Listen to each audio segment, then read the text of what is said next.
My name is Rob Hill, senior producer at Tryon, and you are watching Defiance.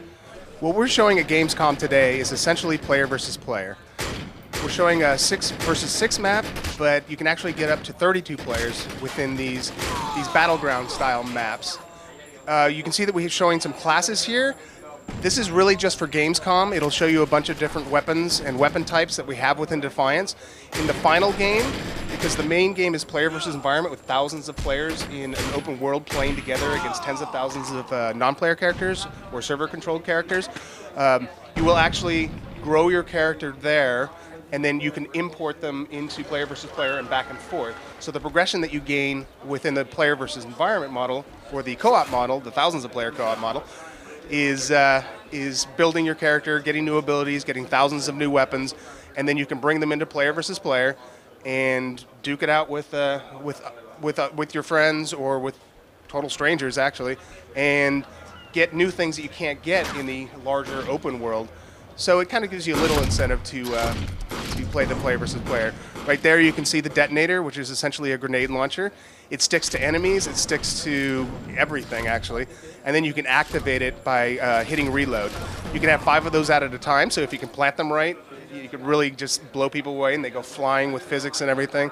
You can also really kind of lay traps with that weapon. So this here is the BMG, biomagnetic gun, and essentially what this does is it chains. So when you hit an enemy, it'll chain to other enemies that are around them. But if you right-click or hit the aim button, you can actually heal your friends. So it's a support weapon, which is really kind of nice because you can still play Defiance even if you don't have the best pixel-perfect shooting ability, because you play support roles. People will want you in groups, want you in their clans, because they like being healed while they're in combat. So you've got some friendlies running around. You can see the names through all the objects. You can see their health bars. You see he's healing them right now, so now he's fully healed, which makes your friend happy. There you go. Now you can hit him with the other beam. We also have grenades. Yeah. See your killer, the guy that got you.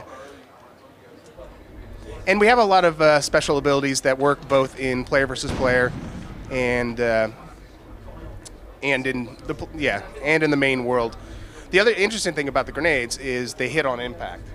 So they're timed, but also if you happen to hit somebody with them, they'll explode instantly, which is a really kind of interesting tactic. Takes them by surprise a lot.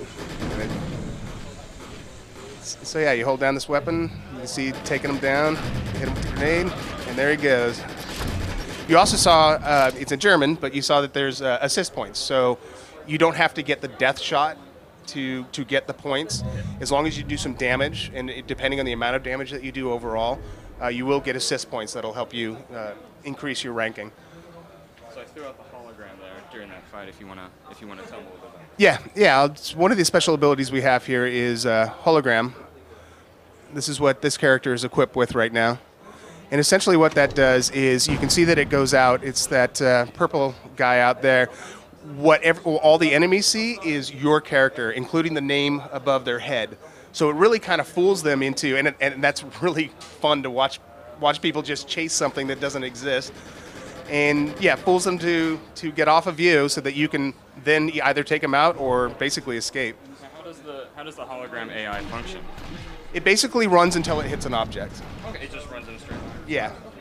Yeah, but there's things that we can do with the hologram besides just faster recast time, longer duration. You can upgrade it in a bunch of different ways. We've talked about blowing it up when you want, or having it hit things and cause damage. But yeah, it's really confusing for enemies. Okay, how does the character progression work? Like, are you gaining experience and level? Yes, you are gaining experiences in what we call power rating.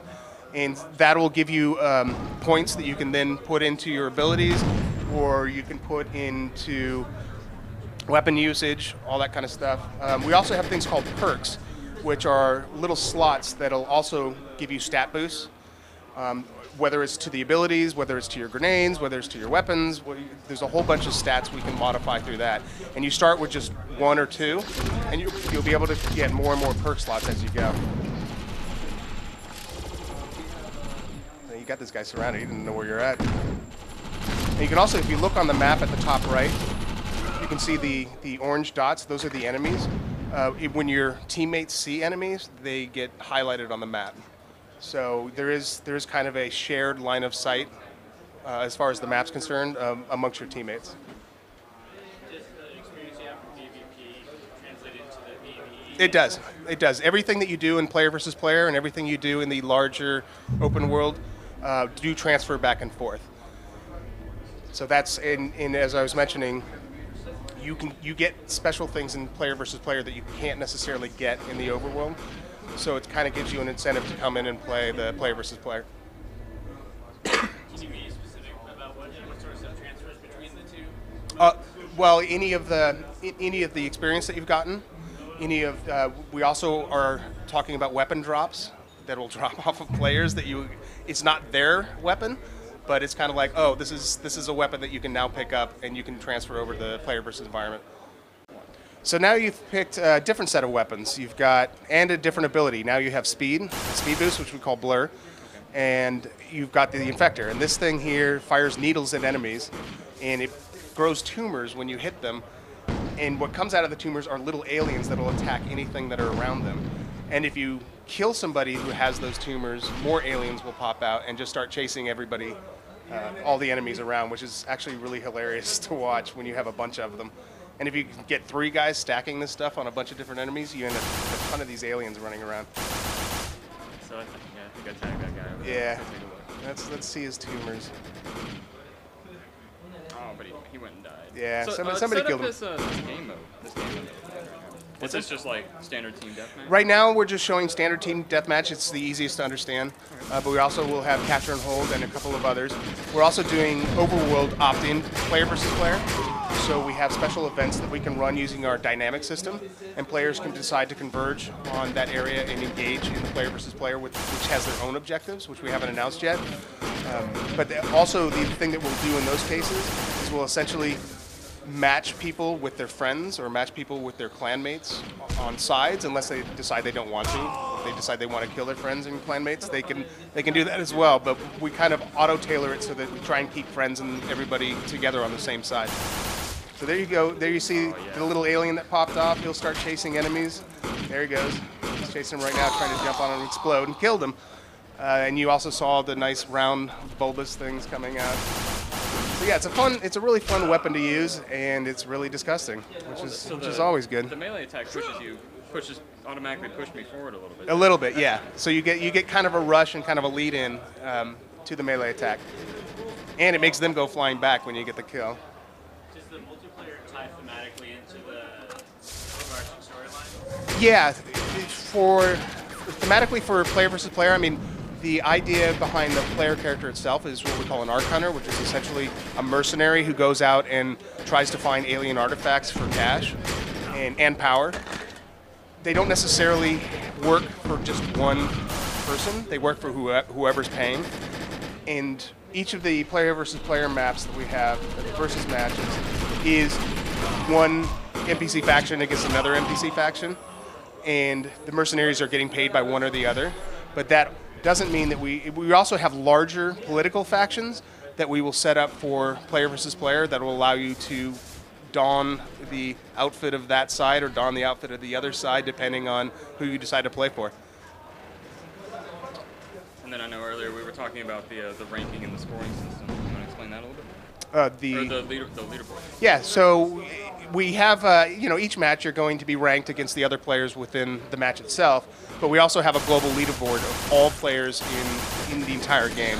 And you can see where you rank. You can get special perks based on hitting a specific rank. And you can constantly see where you are. You can compare yourself to your friends. You can laugh at them if they're far below you. But yeah, it's everybody in the game's getting ranked, regardless of where they're at. Here's the shotgun, nice close range weapon. The nice thing about the shotgun is it's not just a spread damage weapon. We actually track the projectiles that come out of the shotgun, so it's a little different than other games where it's just a cone in front of the player. Yeah, which really kind of, you know, realistically emulates what a shotgun would be. And so here we are. If you look up real quick, you can see the arc fall. These are the alien arcs that were destroyed over the planet, periodically falling down onto Earth.